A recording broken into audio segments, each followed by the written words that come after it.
Bismillahirrahmanirrahim. Assalamu alaikum. Boyunda var кезде iç çoyulup kesilip tak болып қалат. Ошону лазер же болбосо атайын уколдор менен өз калыбына келтирсе болот экен. Ошого шарият кандай карайт? Алла разы болсун. Болот? Бул ден соолук үчүн. Кайра өзүнүн калыбына келтирген. Алхамдулилля. Шарият буга каршы эмес. Ден соолугуңузга пайдалуу нерсеби? Буйрат. Устаз, жубайыңыз экөөңүздөрдүн бала тарбия боюнча үй бүлөлүк методдоруңуздан бөлүшүп кетпейсизби? Аллаху акбар. Үй бүлө. Мен сіздерге Чубак Дамла мархум рахматулла алейхтин устазы доктор Мухаммад Саид Бухари Меккеде убагында шарият факультетинин деканы болуп турган көп ажыларыбыз билет. Ошо кишинин бир сөзүн айтайын. Айтат, ушу балдарды тарбия кылып эч колумдан аракет кылам, тияк-бияк болбойт дейт, анан ооруп калдым дейт. Бир жа паралич болупчу. Я Алла, эми кандай болот экен балдар кыздарым менен тарбиялап? Саңа таштадым. Я Алла, өзүң амандык менен, адеп менен жакшы тарбия кылып бергин деп Аллага тапшырдым дейт. Кудайга шүгүр дейт, бүгүн көзүмдүн карайгы дейт. Алхамдулилля. Балдарында мен да көргөм, келген ата-энесинин көзүнүн алдында турат да. Ошон үчүн негизи Аллага тапшырыш керек. Негизи кандай? Аллага тапшырыш керек. Анан биз эми себеп болгонубуздан, колубуздан келген дуаны кылышыбыз керек. Балдарга дайыма дуа кылыш керек. Туган, бу дүниөнү эле сурай бербең, балдардын ыйманын сураңыз, динин, таквалыгын, ахиретин сураңыз. Сөзсүз. Ибрахим пайгамбарлар балдарына дуа кылат эле. Пайгамбарлар дуа кылат эле. Не деп? Ушу балдарым намазхан болсун деп дуа кылат эле. Ибрахим пайгамбар. Я Алла, мынакей балдарымды таштап кетип атам Меккеге. Булар бул жерде намаз тургузсун деп. Я Алла. Ошон үчүн балдарга дуа кылышыбыз керек. Үчүнчү, анан алхамдулилля кичине үйдө канча болсо, мүмкүнчүлүк болсо, балага катуу элекпи, кичине намазга кошо жыгыңыз. Даратка, намазга, кичине таалимге. Бизде деле үйдө ушундай. Жалпы мусулмандардын үйүндө катарында эле алхамдулилля музыка, даңгур жок. Кээде телефон эме атым эле суд фильмдер эле болуп калбаса, атак бирок күн сайын Куран окушат. Эртең менен сабакка кетерден алдын алардын ошол Кураны. Аны мектепке барышат. Мектепке барганда да аларга да айтып турабыз анан.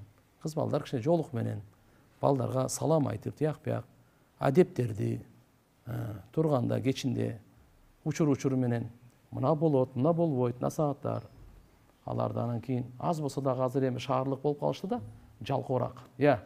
Ошон үчүн сөзсүз бут кийимди, тизгенди, түздөткөндү, колго суу куйганды, жана башка өзүбүздүн мына урп адат, каада салтыбызды дагы, булардын баардыгы маданиятыбыздын ичинде, аларга дагы аз болсо да кичине тарбиясында да.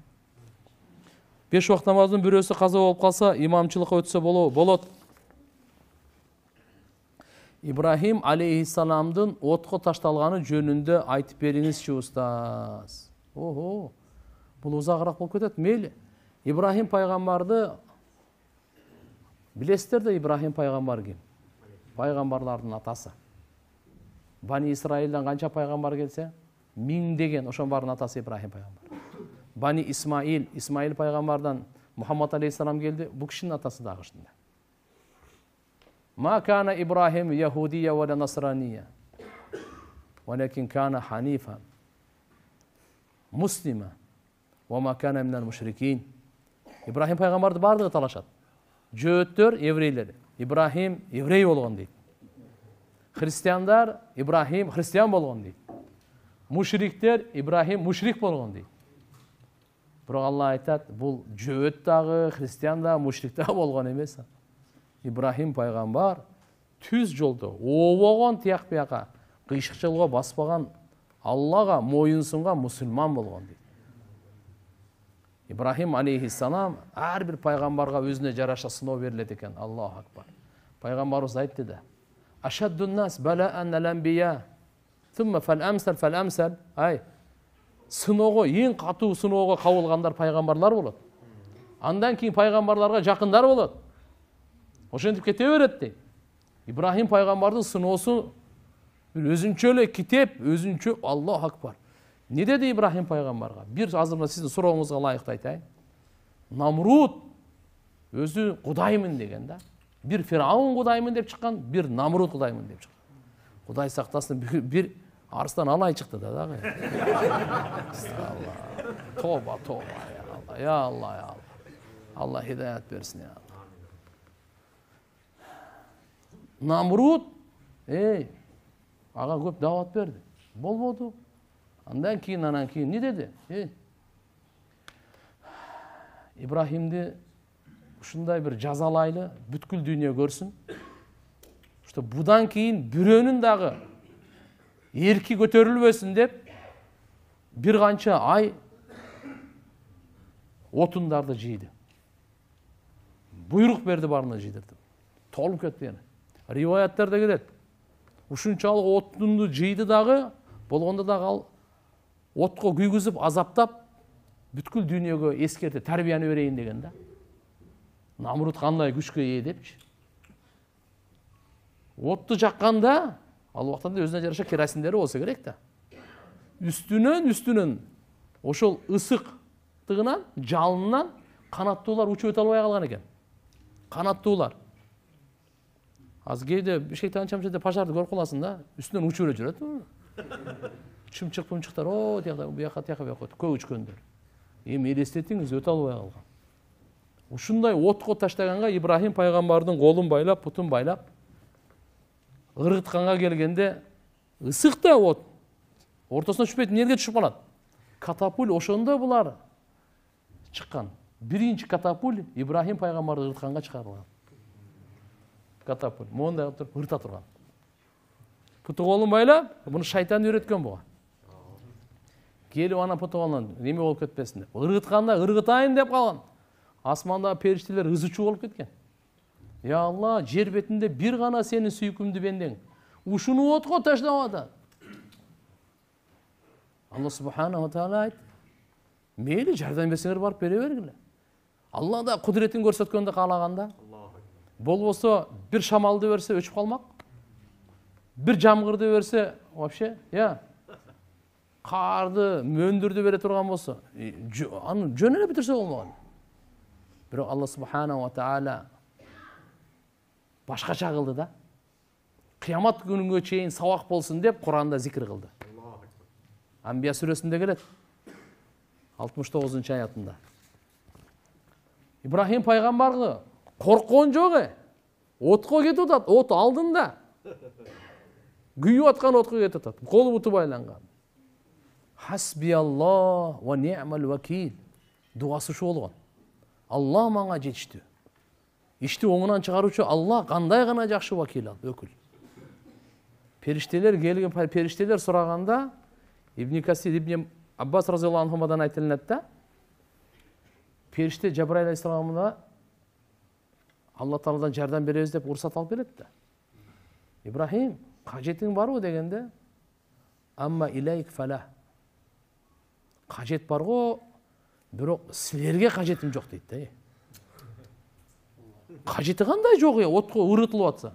Бирок силерге кажетим жок дейт. Алла Таала мага жетиштүү дейт. Хасби Аллах. Ыргытат. Ыргытканда Алла субханаху ва таала кудретин көрсөтөт, кыямат күнгө чейин келе турган инсандар көзүн ачсын. Алла сактайм дей турган болсо, отту гүлзар кылып коет. Бак кылып коет отту. Сактайм дей турган болсо. Алла жоккулам дей турган болсо, бактын ичинде өлүм берет сизге. Кан сарайдын ичинде берет. Жыргап атканда берет баны. Башы менен саят. Жерге жуткузуп берет. Ыргытканда. Алла Таала кулна я нару куни барда ва салама аля Ибрахим. Эй от деп Алла буйрук берди. Отко, ошо күйүп аткан отко буйрук берди. Куни барда Muzdagın dedi da. Suuq болгон dedi. Suuq болгондо ошо өкүм келгенде бүткүл дүйнөдө от өчүп калган. Бүткүл дүйнө боюнча от өчкөн дейт. Экинчи өкүм келбегенде Ибрахим пайгамбар сууктан өлүп калышы мүмкүн эле. Салама деген өкүм келди.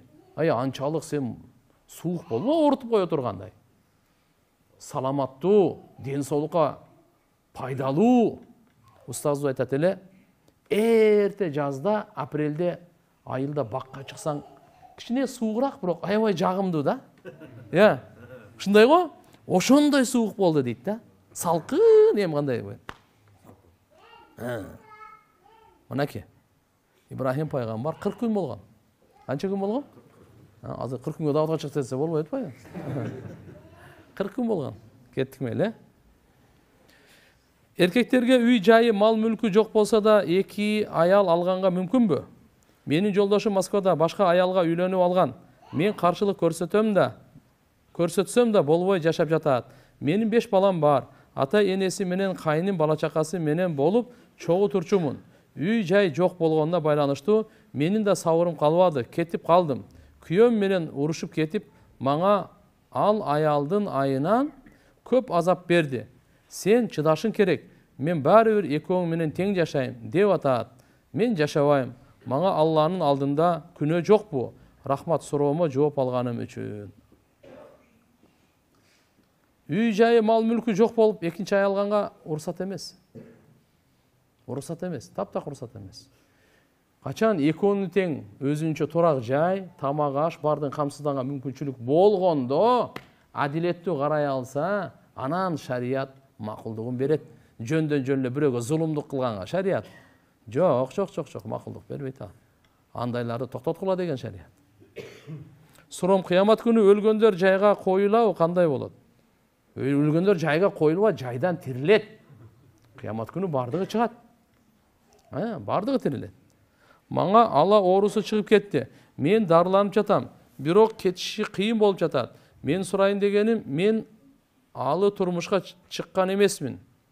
Кээ бирлер айтат, ала оорусу болсо, кийин турмушка чыксаң, нике окулса деле, сенин жообун жазып берсе, ага динге уруксат берет дейт. Ошол чынбы? Ушул жөнүндө кеңири айтып берсеңиз. Алла Таалам шифа берсин. Кээ бир адамдарда эми бул инсандын өзүнүн менен эмес да, Алла Тааланын тарабынан суроо. Пайгамбарыбыздын доорлорунда деле, кийин табийиндердин доорунда деле ушундайлар болгон.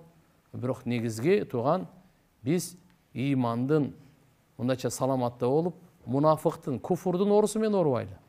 Күнөөнүн оорусу менен оорубайлы. Муштек эмес бул немелерден. Бирок албетте тиги эгерде жакпаса, шариятыбызда талак уруксат берилет. Талак бар. Дүниөнүн себебинен эмес, шар'ий себептен ажырашка жашабайбыз дей турган болсо, ага деле уруксат бар. Маркум Абдулла шейх менен кайсы жылдары тааныштыңыздар эле дейт. Абдулла шейх, мына Алла Таалам рахматын алсын, машаалла, барыңыз көп эле адамдар билет. Балыкчыдан Алла Таалам даражасын бийик кылсын. Бул киши менен биз 95-96 таанышкан элек. Точно азыр эсим жок, ошо 95-96 жылдары. Ажеке, менин 7 айлык боюмда бар. Намаз окуйм, даарат алганда, бутумду жууганда, саждада кыйналып жатам. Кандай кылсам болот? Же төрөгөндөн кийин окуймбу? Алла ыраазы болсун сизден. Жок, отуруп эле окуңуз. Буту жууганга, мисалы, сууга салып деле койсоңуз деле ошол деле жетет. Бардык жерге суу жетсе болду да. Эгерде ушундай болсо, бирөө бала чака болсо жууп берип койгону деле жакшы. Кыздарыңар болсо, балдарыңар. Эгерде күйөөсү ушундай моментте буту боюна кыйналып атат, күйөөсү жууп берип койсо соо болот. Ортосунда мухаббат болот. Бары анан бул жерде баягы отуруп эме кылганда ич кыйналатын болсо, туруп отуруп окуганда рүкү саждада. Отуруп эле окусун. Шарият уруксат берет ага. Ассаламу алейкум. Кошуналар сыйкыр жасатып кыйнай берсе, ошол жерден кетиш керекпи? Аябай кыйналып кетти.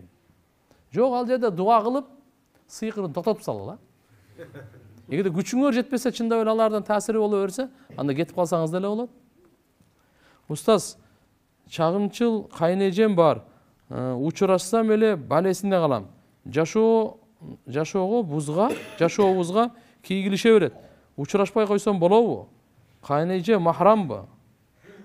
Жок, кайнеже бул убактынча бул намахрам эле. Кайнеже махрам болбойт. Албетте мына эми учурашпай койсоңор болбойт. Эгерде мамиле, характер келишпесечи, эки нерсени таштабаңыз. Дуа салам. Ассаламу алейкум болду. Ал менен көпкө чейин сүйлөшпөңүз, мамиле кылбаңыз. Жана аны дуаны таштабаңыз. Мен Москвада частный ишканада иштейбиз. Өзүм 5 маал намаз окуйм, бирок чогуу иштеген жакын туугандарым ишканадан нерселерди сурабай уурдап Кыргызстанга жөнөтүшөт. Анан туура эмес иштерди жасашат. Мен болбойт, арам болуп калат деп көп айтып келем. Жаман көрүнүп бүттүм, укпайт. Мен өзүмдү күнөөлүүдөй сезе берем. Кайтара албай жатам. Деп эмне кылсам болот? Күнөөлүү болбоймунбу? Жооп берип коюңузчу. Жок, күнөөлүү болбойсуз сиз. Сиздин мойнуңузда айтуу, түшүндүрүү гана болду. Нары амал кылбай койсо, ал өзүнө жооп берет ал.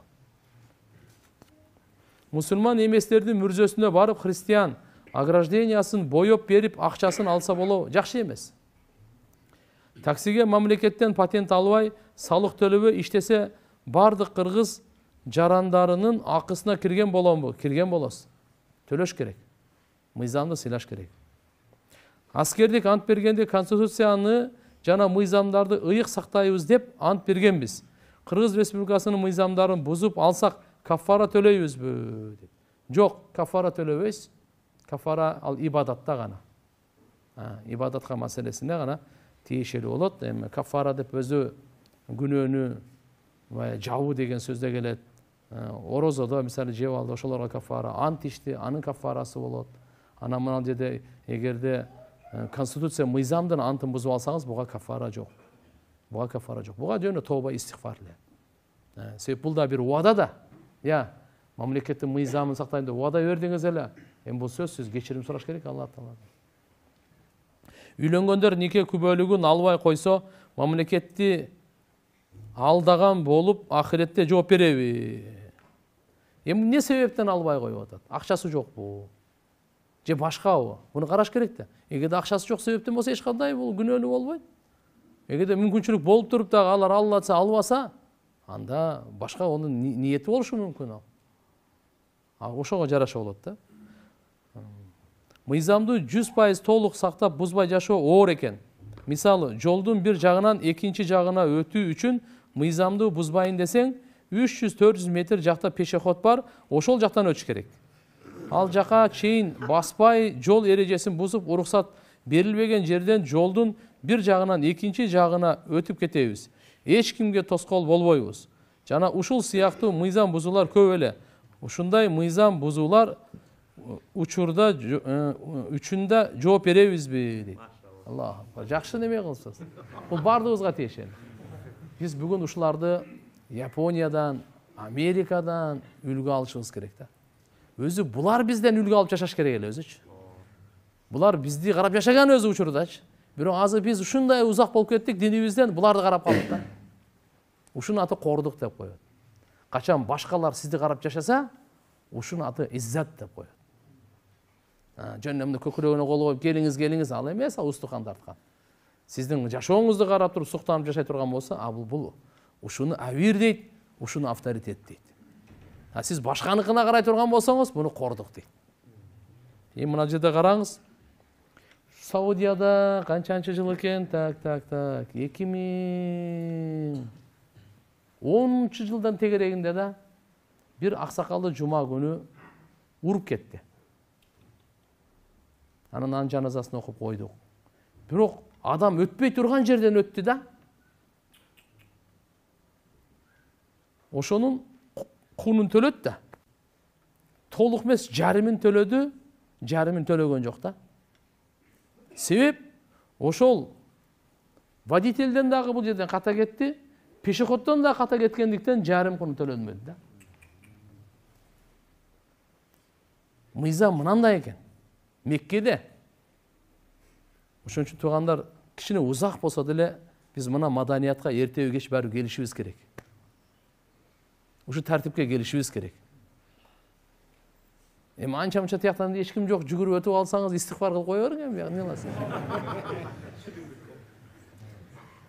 Алар бул жактан жөө жүргөндөр аша чыгып атса, тияктан машина айдагандар аша чаап, пешоход дагы уруп атат. Кызылдан дагы уруп атат. Остановка турса, аны да уруп атат. Мына ушу баарыбыздын аша чапканыбыздан жыйынтыгы ушундай чыгып атат да. Намазда турганда өзү уга турган деңгээлде күлүп жиберсе, намаз бузулат дейт го. Ошондо намазды токтотуп, кайра башынан окуш керекпи? Күлүп берсе, намаз бузулат. Намаздан чыгып, кайра баштан киришиңиз керек. Эгерде бир рекет окуп бүтүп алган болсоңуз, анан күлүп бердиңизби? Баштан киресиз дагы, кийин окугандан кийин бир рекетиңизди кайра окуйсуз. Эгерде каткырып берсеңиз, үнүңүз чыгып кетти, башкалар да угуп калды да. Анда намаз да кетти, даарат да кетти. Барып даарат алып келип, анан намаз окуйсуз.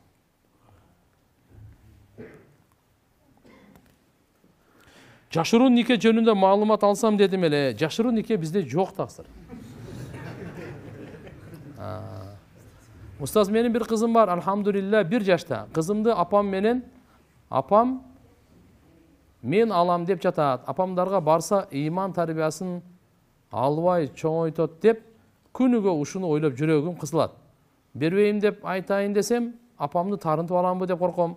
Сураныч насаатыңызды айтыңызчы, кандай кылсам туура болот? Кичине чоңойтуп анан бериңиз мейли, же болбосо азыр болсо кабарлаштырыңыз. Кандай болбосун, апаңызды да наразы кылбаңыз, апаңызга да туура түшүндүрүңүз. Бирок баланын тарбиясы действительно туура эле. Бирок мен ойлойм, азыркы иншалла сизди тарбия алган апа баланы деле ошондой эле тарбия алат го дейм. Андан жаман тарбия кылбайт эне. Мен намаздан кийинки зикирди адашып кетпейин деп, 2 колум менен эсептечү элем. Кийин бирөөдөн угуп калдым. Сол кол менен тартса болбойт деп. Ушул жөнүндө түшүндүрүп бересизби? Болот, боло берет. Сол кол менен дагы. Кыямат күнү пайгамбарыбыз айткан, манжалар менен эсептегиле деген зикирдичи. Ушулар күбөлүккө өтөт деген да.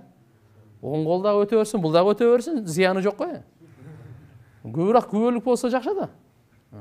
Албетте садака боюнча хадистерде маалым болот, оң кол менен берсин деп келет. Ошон үчүн иншалла кээ бир адам мисалы оң кол туруп деле сол колго өтүп алса, ал жакшы эмес. Качан оң кол зайын бул дагы анда эки өтөң боло берет. Пайгамбарыбыз амалдардын, маанилүү иштердин бардыгын оң жактан баштаганды жакшы көргөн. Биз семьябыз менен умрага баралы деп жатканбыз.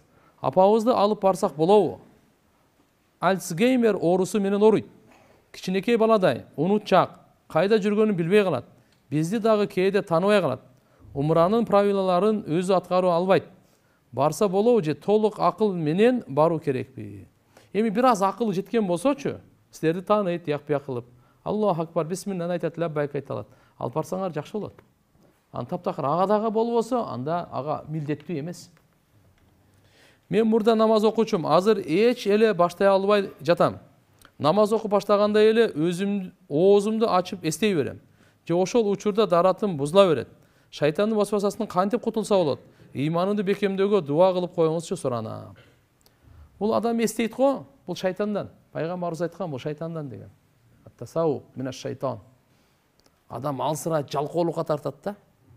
Ошон үчүн айткан, ким эстей турган болсо, колунан келсе оозун ачпай кетирсин деген да. Эгер таптакыр уже өзүнүн күчү жетпей калса, анда колу менен жапсын деген. Оозун деп ача турган болсо, шайтан кирип кетет деген. Бизде сабак болуп атат, Сахи Муслим окуп атабыз. Бир окуучу ушуну эстеп калды, оозун ачыпчы. Оозуңду жап деди эле устаз. Анан жаап калды. Ачып туруп анан жаап калды. Эми киргенден кийин чыкпасын деп жаап атасыңбы деди. Бир риwayatта дегенде зара кылып берет дейт. Ошон үчүн оозду деп эндире эле келдирип айтып ача бербеш керек. Колдон келишинче жаап калыш керек. Мүмкүн болушунча эми карап турупчу. Намазда отурган болсо, оң жагына жабасыз. Россиядамын, намаз окуйм, бирок пешим намазына жетишпей калам. Куптандын астынан окуганым туурабы? Же асыр намазынын астында окуп койсом болобу? Анан оюма ар кандай жаман нерселер келе берет. Ширк, күмөн, намаз окуп жатканда дагы даже кабыл болдубу намазың туура эмес, окуп атасың деген сыяктуу. Чындыгында аябай кыйналып кетем кээде. Мен ушундай адаммынбы, же шайтан салып жатабы деп Бул шайтандан. Ойлонбоңуз бул тарап. Кудайга шүгүр. Ошол Россияда ушунча намаз окугаңыз, сиз азаматсыз. Алла разы болсун. Алхамдулилlah, колуңуздан келген намазды окуп атасыз. Ошондой мамлекетте, ошон үчүн иншалла сизге мынандай рахмат, мынандай ойлорду бар. Вообще ойлонбоңуз бар. Айта бериң, мен намаз баары окуй берем деген. Көңүл бурбаңыз. Устаз, көп тилденүү даратты бузабы же бузбайбы? Көп тилденген даратты бузбайт. Бирок тарбия үчүн ушул дарат алганда тил менен кылган күнөөлөр кечирилет. Кайра тарбия дарат алганы мустахаб дейт алымдар. Эки өлкөнүн ортосунда согуш чыгып кетсе, эки жактын чек ара кызматкерлерин бири-бирин атышып өлтүрүшөт. Ошол күнөөбү дейт. Аллаху акбар, өтө оор суроо бул. Өтө оор суроо. Бирок мамлекетти мекенди коргоо бул милдет. Шариятыбызда да бул чоң милдет тугандар. Буга иншалла ниетке жараша Алла таалам коргонуу ниетинде болсо эчтеке эмес. Басып алуу ниетинде болсо бул чатак бул. Эки нерсе бар да бизде. Басып алуу бар, коргонуу бар. Бирөөнүн жерин, бирөөнүн малын, бирөөнүн үйүн ошо агамда басып алуу, бул чатак. Бунун жайы дозокто. Коргонуу болсо иншалла андай болбойт.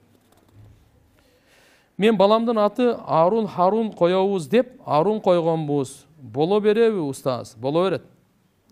Устаз, биз ажырашканыбыз, ортодо бир кызыбыз бар. Атасы кызынан кабар албайт. Кызымды атасыз кылгым келбейт. Жалдыратып, жарашалы жалгыз болбосун, бир туугандары болсун десем, жок деп кызынан отказ жазды. Өзү чет жактарда жүрөт. Устаз, баласынан отказ кылган адамды күтүп жалдырабай эле койсом, кызымды да кийин катташтырбай койсом, күнөө мага жазылбайбы? Аллаху акбар. Жок, эми кийин чоңойгондо андай кылбаш керек эми. Катташтырбай коюшка жакшы эмес. Бирок мунан күнөөнүн баардыгы атасына жазылат. Анан бул отказ берсе, астагфирулла, кандай ата бул? Эми азыр көп нерсеге таң калбай турган эле доор болуп калды го. Тофик деген эмне? Риякөр деген эмне? Тофик деген жакшы иштерди кылганга мүмкүнчүлүк берилүү Алланын тарабынан. Буну тофик дейт. Риякөр деген кожо көрсүн, эл мактасын деген сөз. Эл айтсын. Алланын разычылыгы эмес, элдин разычылыгы. Намаз бүткөндө 11 салават айтканда пайгамбардын үйүнө, үй бүлөсүнө салам салават болсун деп эле айтам. Сахабаларына деп өлгөндөргө Куран тилават окуп бүткөндөн кийин Кудайга, пайгамбарга дагы дуа кылам. Ошондо сахабаларына деп айтам, туурасын айтып коюңузчу. Боло берет. Пайгамбарыбызга, үй бүлөсүнө, сахабаларына, кыямат күнгө чейин сахабалардын артынан ээрчигендерге деп дагы кошуп коюңуз. Бизге да соо тийип турсун. Дагы Адам алейхиссалам пайгамбардан баштап Мухаммад алейхиссалам пайгамбарга чейинки пайгамбарларга салам салаваттар болсун деп айтам. Албетте биринчи пайгамбарыбыз Мухаммад алейхиссаламга деп ушу туура. Туура. Апам менен аялым урушуп кетип, аялым кетип калган. Бир айдай болду. Уже барып сүйлөшсөм бара албайм, кантип жашайм дейт. Такыр болбой жатат. Квартирага жашайлы деп ата энем квартирага чыгайын деп айтсам, жаман көрүп жатышат. Кандай кылсам болот? Аллаху акбар. Az başında men söz ayткандай тугандар, кечиримдүүлүктү таркатайлы. Мухаббатты таркатайлы. Ылдыйөдө сөз болот, ошо менен эле бир кек сактап эле, тырышып эле жүрө бербей, кичине жумшап, өткөн кетти, көз жумуп, болуптур, салам алейкум деп, кечиришкенге өтөйлү. Кечиришкенге өтпөсө, жашоо кыйын болот. Кечиришкенге өтсөк, жашоо оңой болот. Кечиришкенге өтө берели, жашоону кыйын кылбай. Кудай кааласа иншалла, бирок мына эми жашоого эркектер мойнуңарда сөзсүз бир комнаталуу болсо дагы камсыздоо, турак жай эркектин мойнунда милдет бул. Эгерде мен жок апаңар менен жашай албайм дей турган болсо, анын талабы шариятта орундуу. Бирок сиз көндүрүңүз, ал сиз дегенде жанын бериш керек да. Каякта жашайсыз, кандай кыласыз? Макулбу? Ошон үчүн иншалла же болбосо ошончо таптакыр болбосо ата-энеңердин жаны, кошуна же болбосо жакыныраак жерде барыла, барып кызмат кылып турула, өзүңөрчө жашап турула. Үй бүлөнү да бузбаңыз. Ата-энеңердин дуанын алыңыз. Азыркы учурда TikTok жана Instagram соц түйүндөрдө аял кишинин сабагы өтүп жаткан видеолору көп таркап жатат. Бул нерсе шариятта туурабы? Сиздин оюңуз кандай? Шариятта туура эмес. Мен турмуш курганыма 1 ай болду. Күйөөмдүн апасы таккан сөйкөнү жоготуп алдым. Күйөөм жаман болот тап дейт. бактысыздыкка эч тиешеси жок бу. Аллахым разы болсун. Жок, эч кандай тиешеси жок. Башка сөйкө алып эме кыла берле, тагына берле. Устаз, мен 10 жашымдан баштап ороза кармап баштагам. Ошондо бир жолу жаңы жазалган кыямды жеп койдум эле. Кафарат кылып кармап береминби? Ошол убакта балагатка чыга элек болчумун. Жок, кафарат жок балагатка толо элек болсоңуз. Үйүбүздө душ жок. Кышы менен эшиктен гусул алдым. Суугураак болгондо башымды мойнума чейин жууп, кургатып, шапке кийип, анан эшикке чыгып, денемди жууп, гусул жарайбы дейт. Азыр үйдө эле бир чекеге эле жөнү чоңураак тазике же ошондой идишке эле жууп алса болот бу. Андай эмес. Субханалла, кээ-бир мынау Өзбекстан, Тажикстанда мурунтан диндерди кармап келгенде, эң кембагалдын үйүндө деле үйдүн бир бурчунда эле мындай тартып койгон. Шырма. Клёнка менен эле. Ошондо ал бир адам жөнөп ата турган. Отуруп эле жуунуп ала турган. Бу тазалык да, ден соолук, ибадат да болчу. Убакыт болуп калды, эмне болду? Менин жолдошум өткөнүнө 8 ай болду. 27 жашында кайтыш болду. Атасы өткөндө балам 1,5 жашта. Экинчи балам 7 айлык боюмда калды. Балдарым тил чыгарып Куранды үйрөтсөм, сооптор атасына жетеби? Сөзсүз жетет. Сөзсүз жетет. Тарака валадан ястагфиру лаху мин ба'ди маутихи дейт хадисте келет. Ушундай сооптуу иш адам өлгөндөн кийин дагы аркасынан сооп жете берет. 7 түрүн пайгамбарыбыз айткан, бирөөсү ушул. Ушундай перзент уул же кыз таштап кетсең, артыңдан дуа кылып турган, истигфар кылып турган, бул да сооп. Россиядан Романовский кой келди. Ошол адалбы же кандай дейт? Адал эле, койдун бардыгы эле түрү адал. Хына менен көлгө, колго сүрөт тартса болобу? Гусул өтө береби? Хынада өтө берет. Бирок баягындай сүрөт тартканда жаратылыш же ушундай сүрөттөр болсун, оймо чиймелер болсо мейли. Бирок адамдын сүрөтү болбосун. Менин агамдын өтүп кеткенине 2,5 жыл болду. Мурда айылда имам болуп жүргөн. Илимди молдого айтып агама Куран түшүртсөк болобу? Сөзсүз болот. Куранды иншалла өзүңүздөр окуңуздар, туугандар болбосо, ошо илимдүүлөргө айтсаңар да карылар хатым Куран кылып беришет. Мен майларды эритүүчү каражаттарды сайдырып, бетимди арыктатсам болобу? Себеби ден соолугума байланыштуу гормон дарыларын ичип толуп кеткем. Эми дарыны токтотуп арыктасам да бетим калып калды. Себеби гормон дарылар бет, моюн тарапка майларды чогултуп кийин кетиши кыйын экен. Мен мынаны жакшы эле билбейм. Бирок ушул эрежени билем, акыркы күндө ушу окшогондор көбөйдү да, бул ден соолукка зыян. Кээ бирлер тренировка кылып, бул чоң түшүндө бир немелерди ичет. Азыр кичине көрүнөсүн. Бирок кийин барып сөзсүз последствиясы зыян тебет буга. Кандай болбосун? Ошондой эле дагы мына азыркы майларды эң жакшысы азыраак жеп, көбүрөөк кыймылдан. Ден соолуктун сыры ушул. Аз жеңиз, көп кыймылдаңыз. Эч кандай тияк-пияк, добавка, пищевой баракат-саракеттердин кереги жок. Кыргызстанда, алхамдулилла, бизде көп азыктар оригиналда. Мынандайынан жетет. Шоколадты азайтыңыз. Пепси мына баракат-саракеттерди азайтыңыз. Калганын азыраак жеп, көбүрөөк кыймылдаңыз. Мына биздики алхамдулилла мурдатан кан шорба деп коет эле, кой, эт, баары эле жакшынча. Ошон үчүн мына азыр мен айтат элем, мына билбейм мындай кандай азыр кетирет, кетирбейт. Ден соолугуңуз ошого эле такала турган болсо, анда макул. Бирок ансыз деле кыймыл аракет менен кетире турган болсо, ошого жетпейт. Сиз айткан элеңиз го, мекенге кызмат кылуу эркек балдар үчүн милдет деп. Мен 18 жаштамын. Күзүндө аскерге барайын десем, ата-энем каршы болуп жатат.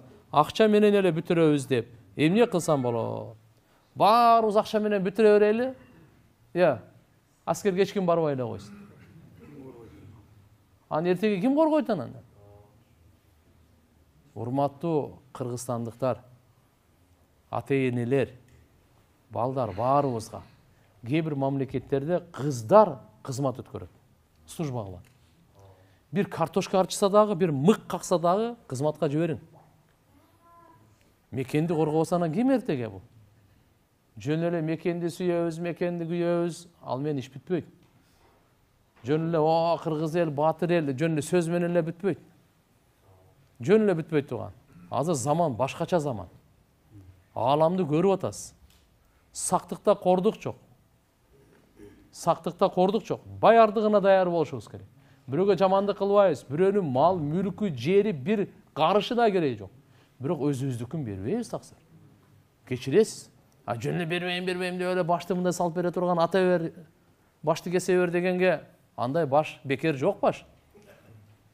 Ошон үчүн биз балдарыбызды азыртан эле өзүбүз дагы, балдар дагы мына канча эркек болсо бардык кызмат өтүш керек. Даже мисалы бүгүнкү күндө да бизге айтса мен барам мисалы. Андай эмес да. Биз балдарыбызды кичинесинен бушуга тарбиялашыбыз керек. Акча менен бүтүрүп алам деп. Мекенди ким коргойт анда?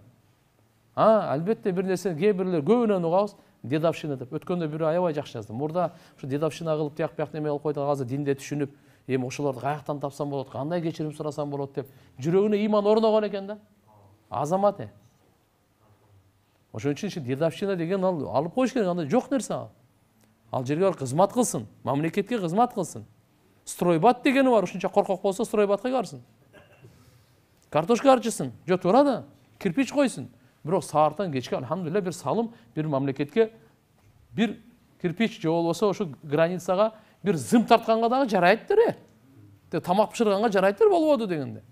Пайгамбарыбыздын доорунда пайгамбар саллаллаху алейхи вассалам сахабият аялдарды дагы ошол жаракат алгандарга медсестра катары ошолор да барышчу.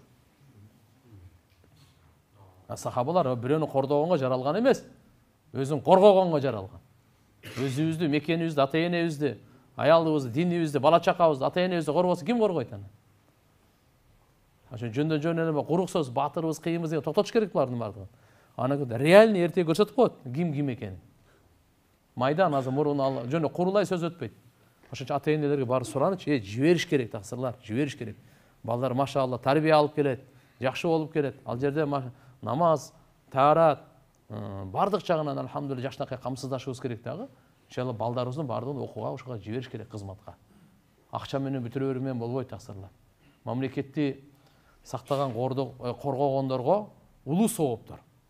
Ошо граница тургандарга рахмат, Мынандай сабак өтө албайт элек болбосо. Мынандай сабак каяктан өтөсүн? Эгерде чек ара маселеси проблема болсо, каяктан сабак өтөсүн? Көрүп атасыздар го, мына жакын жака барбай эле. Азыркында марттагы эле окуян эле, башка жакка өтпөй эле. Россия, Украина эмне болот? Бул чекеси. Орустарда бир жакшы сөз бар. Хочешь мира, готовься к войне. Тынчтыкты кааласаң, согушка дайын бол дейт. Согуш жаман нерсе. Эч кимдин башына алып келбесин. Бирок шаятинил джин ва шаятинил инс деген бар. Шайтандар бар, инсандын келбетинде шайтандар бар. Ошолор менен карамаш. Аларга биздин байлык керек, биздин жер керек. Ошондойлорго биздин жүрөк жана кол керек да. Ансыз болбойт ал. Баары мурунтан бул келген нерсе. Ошон үчүн ар бир мамлекеттин өзүнүн армиясы бар. Өзүнүн чек арасы бар. Өзүнүн курал жарак немелери бар. Даярданууга буйрулган. Буга эмне жерде отурганыбыз баардык эркектер бир баарыбыз дуа да кылышыбыз керек, өзүбүз даярда болушубуз керек. Баарыбыз. Эми жаман айтпай жакшы жок да. Учур келип калды, мына жакшы суроо берип койдуңуз. Баарыбызга керек нерсе бул. Баарыбызга керек нерсе. Ошо чек арадагыларга рахмат. Дайыма мен дуа кылам. Чынын айтайын. Себеп биздин ибадатыбызга шарттарды ошолор түзүп берип атат. Ошолор Кыргызстанда канча намаз окулуп атса, канча сабак болуп атса, канча даават болуп атса, канча зикир, канча илим, канча амандык болсо, бардыгын соогуна шериктеш ошолор, Шериктеш ошолор. Даже кээ бир учурларда добровольный кызматкерлер да чыгыш керек. Сөзсүз эле карап туруп эле, мына азыр эмне деп койчумун, эрте жазда, анан күздө призывтар болот го, ар ким ар жакка качат. Бирок алардыкы деле эмне кээ бир немелери туура да. Себеп дедовщина ал жакта көптөп уруп тепкилеп, ким баласын айнытканга берсин? Эч ким баласын ушу менин баламды ушу бир инвалид кылып койсун деп бербейт да. Ошон үчүн бул мындай жахалатты, бул караңгылыкты жокко чыгарыш керек. Bunun için özü elhamdülillah memleket mına askerler jana başka nemeleri var. Oşonu imandılar gelip atat, qarap atat, düşünüp atat. Naborot bir tuğanday, bir muştumday olup, oşu bölüngen yerlerde iştep, bardık oşu atkandı dağı үйрөнүп, çapkandı dağı үйрөнүp, korgongondu dağı үйрөнүp, bardık çağına jaşnaka үйрөнүp, çıgalıp, bilindi dağı alıp, ya Allah menen dağı dua dağı kılıp turup geliş gerek de. Barış gerek. Kүйөөм акыркы убакта ичип жана чегип баштады. Себебин сурасам, жөн жай эле балдар менен олтуруп калдым дейт. Эрди эр кылганда, жерди эр кылганда, жер кылганда аял деп коюшат.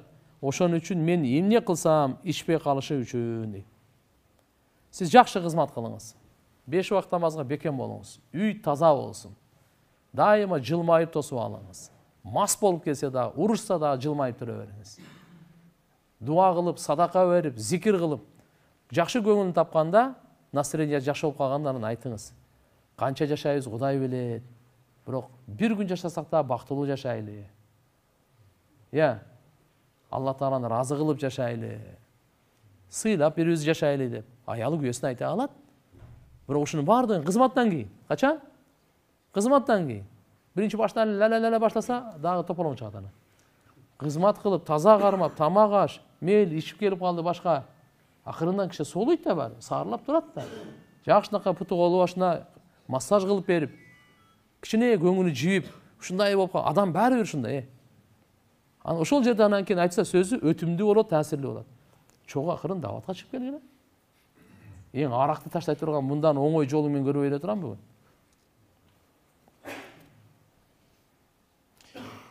Biz kүйөөм экөөбүз баш кошконубузга 6 жыл болду. Ортобузда 4 уулубуз бар. Күйөөм көбүрөөк ичет. Ичип келсе эле сени менен ажырашам деп көп айтат. Мен ата-энем туугандарыма асылат. Оозунан адамчыдагыс уят сөздөр менен сөгүнөт. Өзүнүн каалаганын кылып, күйөөсү жок аялдар менен да, күйөөсү бар аялдар менен да көп жүрүп кетти. Биринчи үйлөнүп жатканда, нике окуткандан сырткары 3 жолу нике окутканбыз. Күйөөм ичип алып эле талак деп айтып салат. Бардык кылгандарын кечирип, балдарым үчүн деп жашап сабыр кылган сайын мени тебелеп кайталап жатат. Башка аялдар сыяктуу күйөөмө катуу каяша да айткан эмесмин. Көзүнө тике карай албайм, сыйлайм. Эмне кылсам болот? Аллаху акбар. 4 бала. Сизге эмне деп айтасыз бул жактан эми? Күйөөңүзгө Алла Таалам инсап берсин. Инсап берсин. Ана мына ал эми кайра нике кыла берген ал ар бир эркектин мойнунда шарият 3 эле талакка укук берген. Андан ашыкча жок. Талак берип жашай бер, талак берип жашай бере тургандайчы. 3 эле патронуңуз бар. Кеттиби? Аллаху акбар, ал аял сиздики эмес ал.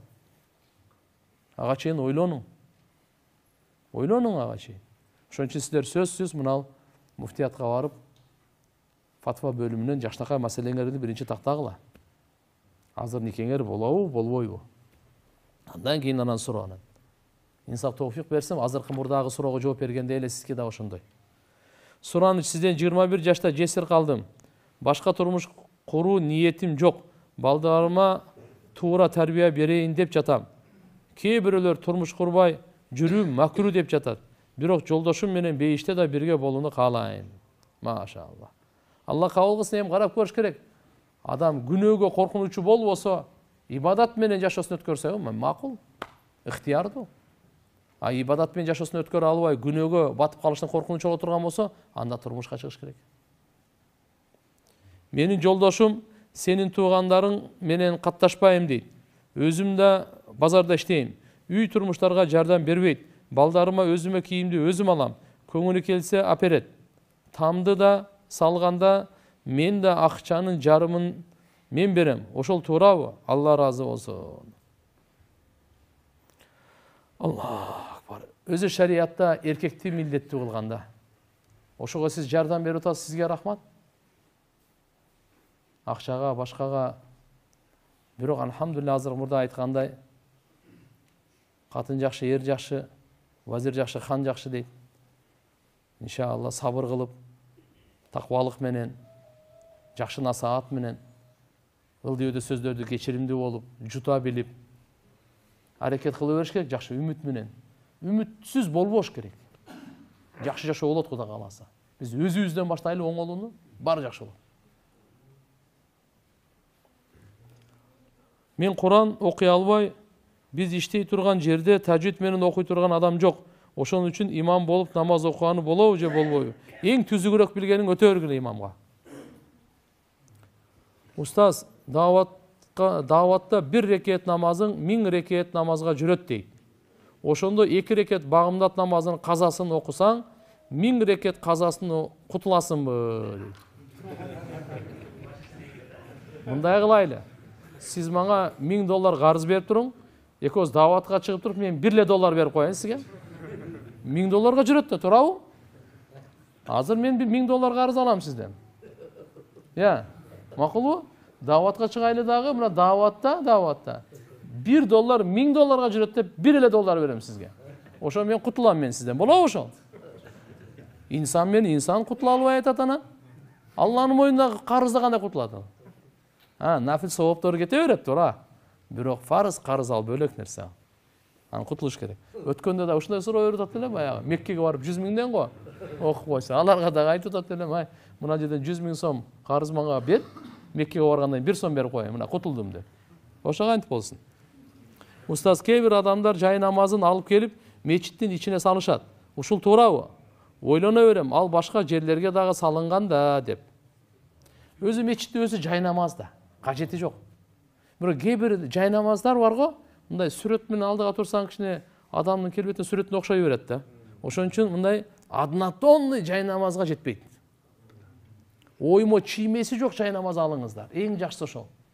Хушу хузу пайда болот. Ой тияка бияка бурулбай. Эгер ошондой жай намаздын кээ бир адамдар бар, эми өзүнүн жай намазына ибадат кылгысы келет.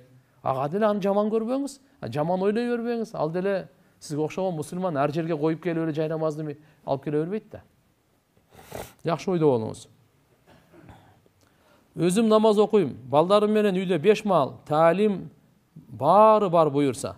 Бадышам аз күндө келет 4 айлык даваттан. Машалла. Менин 7 айлык боюмда бар эле. Күндөн күнгө кыйналып жатам, оорлошуп. Даарат алганга буттарымды жууганда колум жетпейт. Саждада отуруп туруп кыйын болуп атат. Кеңешиңизди бериңизчи.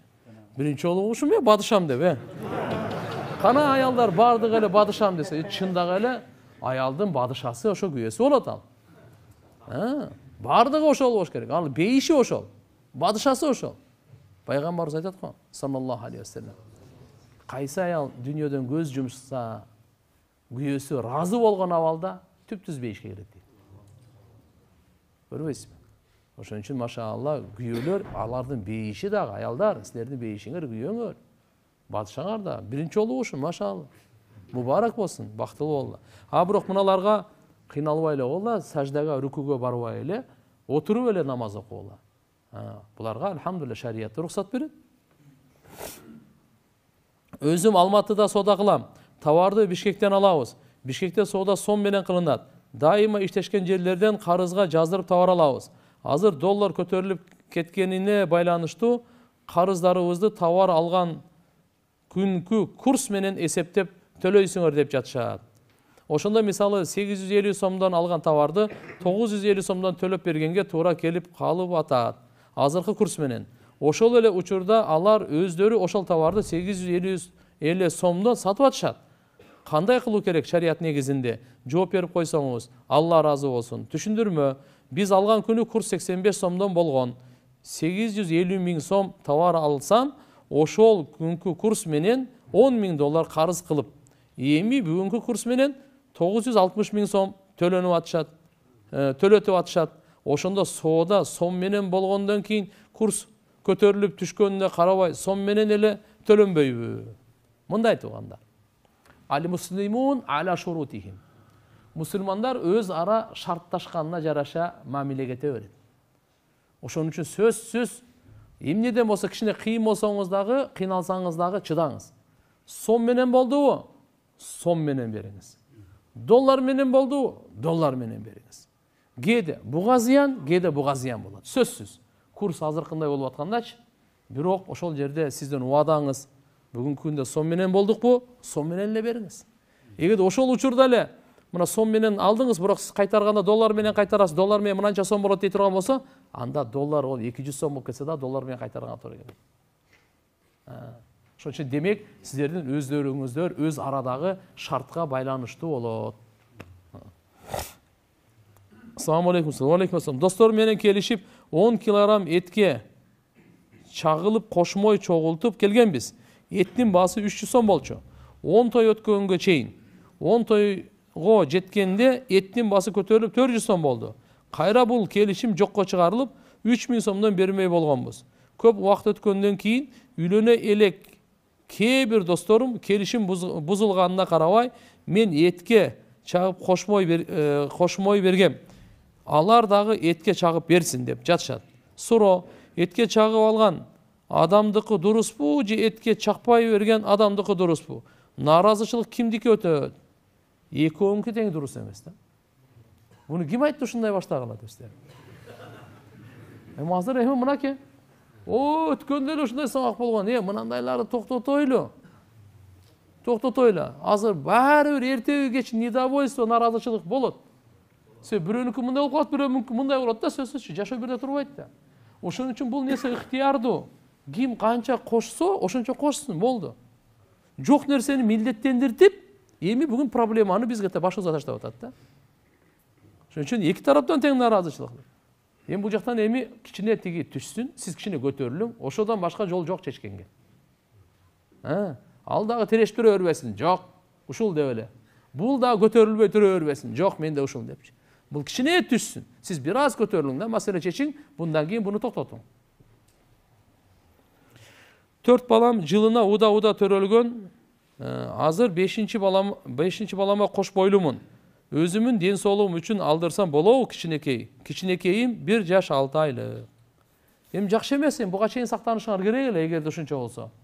Эми атайм, Алла Таалам перзент берип аткандан кийин жакшы нервничать этпей, физкультура басып, курсак тойгозуп, көп ойлонбой, өзүнүн да ден соолугуна карап, эми алхамдулилlah жак төрөп алыш керек. Жөн эми алдырганда эмне ал? Биз телефондон кыбланы карап намаз окуп алсак, бирөө келип кыбла башка тарап болчу деп окуду. Ал Москва шаарында болчук. Кайра башынан окубадык. Кандай кылсак туура болот эле? Туура эле силерге да кайталабайсыңар. Бир намаз учуру болуп калдыбы? Тахарри деп коет. Кыбланы карап, же болбосо бирөө айтты, же күн чыкканда карап, мурдагылар жылдызга карап, кыбла ушул жак экен деп намаз окуп бүттүңүзбү? Кийин ошондо местный бирөө келди да, бул жак эмес эле. Бул жак эле десе, намаз кайтарылбайт. Аял киши дараталганда чачын өрүп алыш керекпи, же түйүп алып деле алса болобу? Экөөндө деле ыктыярында. Кандай удобный болсо. Биздин организациялар товар алышып, чек жаздырышканда жолубузга чыгарып алалы дешип, кымбатыраак жаздырып алышат. Биз болсо жаза албайбыз антип деп, только бланка и печать басып, өзүңөр жазып алгыла дейбиз. Ушул кылганыбыз туурабы? Алла разы болсун. Тура эмес, сизден да Алла разы болсун. Печать бланка берип туруп каалагандан жазып алат да. Анан көрөк булар ошондой болуп атса, жол киресин ачык эле айтып эле ушунча жол керек этет деп эле жаздырып алсын. Бул жалганга кирип калат. Бул жалган. Устаз, Кудайга шүгүр 2 балам бар. Күйөөм чечкинсиз мени кемсинтип келишет. Анан менин суроом, эркек иштеп багып тиргиликке умтулбаса эмне кылыш керек? Дуа кылыш керек. Башка эмне кыласың эле? Аракет кылгыла чогонан. Да, кайненеме кайнатамдын колунда турам. Күйөөм жалгыз уул, Москвада иштейт. Кайнатам жаман сөз менен тилдеп үйдөн кууду. Бирок мен кеткен жокмун. Ажеке, күйөөм да мага анча көңүл бурбайт. Дайыма өзүмдү кемсинткендей керек. Керек эмес буюмдай сезем. Менин да бактылуу жашагым келет. Ажеке, мен жолдошумдан талагымды бер деп сурасам болобу? Күнөөкөр болуп калбаймынбы дейт. Аллах. Ушу биздин келиндерге, кыздарга рахмат. кайсы үйгө барып ошол жерге сизге бекер кызматчы болсо аны кет деп эмне кыласың азыр? Бирөөнү чакырсаң акча бересиң го. Идиш аяк жууганга да азыр акча. Туурабы? Тамак бышырган да акча, үй шыпырган да акча. Азыр үйдө караткан киши таппай жүрүшөт. Булар келини кууп чыгарып атат. Кудай берген белекти жакшынакай күтүп алыш керек да. Алхамдулилля деп. Кичине ылдый болсо жакшынакай сөз менен тарбия кылып, бирок кайната тил дегенге акысы жок аны. Таптакыр акы жок. Ал уялыш керек, Кудайдан коркуш керек.